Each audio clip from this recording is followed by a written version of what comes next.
भुटनिस हराइजनमा यहाँलाई स्वागत छ। यो च्यानल हेरेर लाइक, कमेन्ट र सब्स्क्राइब गरिदिनु होला। धन्यवाद। कहाँ चाहिँ फरक पार्छ भन्दाखेरि भोलि पर्सि हेर्नु फोटोमा हेर्दाखेरि राम्रो आउँछ, तपाईँको फोटो हेर्दाखेरि लाइट पनि पुगेको हुन्छ हो।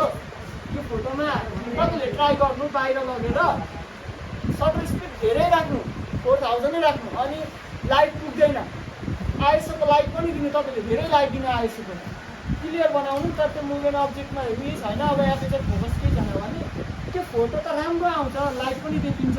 तर यो साइड साइडमा यस्तो यस्तो आउँछ त, यो सानोसँग फोटोलाई जुम गर्नु कि फाटेको जस्तो आउँछ, त्यो यसमा आउँछ, त्यो हुन्छ क्या। अनि मैले भन्दै जाँदाखेरि बिचमा चाहिँ छुट्नु पनि सक्छ।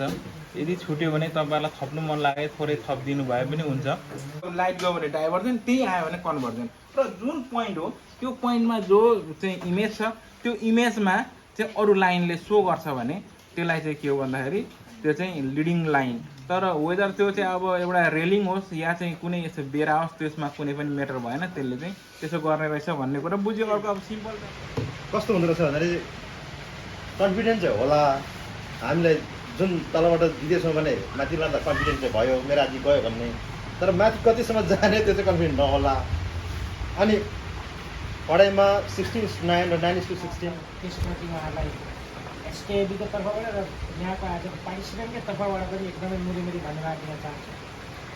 एकदमै राम्रो कुरो यहाँको चाहिँ यस्तो कि केही कुरा केही सिट बेच्दाखेरि मात्रै आफूले अर्न गर्न सकिन्छ भन्ने कुराहरू यो फोटोग्राफी, फोटो भनेको लाइट भन्ने कुराहरू बुझ्यो, ग्राफी भनेको आर्ट भन्ने कुराहरू हामीले बुझेको छौँ। क्यामेरा एकदम धेरै धेरै खुसी लाग्यो यो सिक्नु पाउँदाखेरि। राम भाइलाई अब विशेष गरी नाटक परिवारलाई धेरै धेरै धन्यवाद। Thank you so much.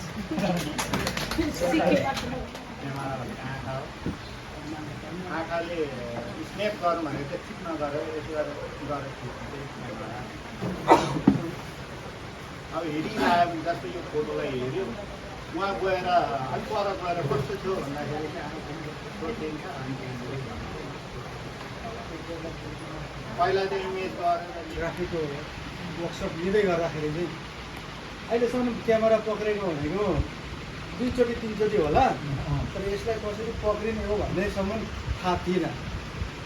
आज पछाडि यहाँबाट कोर्स सकेर जब जान्छौँ हामी, त्यो त्यतिखेर त्यहाँदेखि उता चाहिँ मैले खिच्ने फोटोहरू, खिच्ने भिडियोहरूमा केही परिवर्तन हुन्छ होला, केही न केही ज्ञान लिएर जान्छु होला।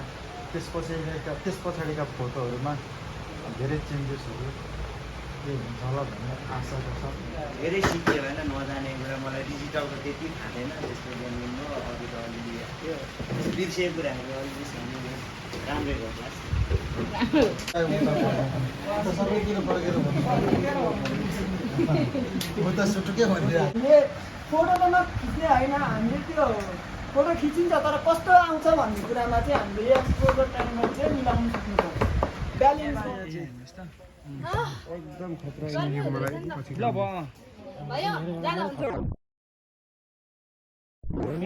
Thank you for watching this channel.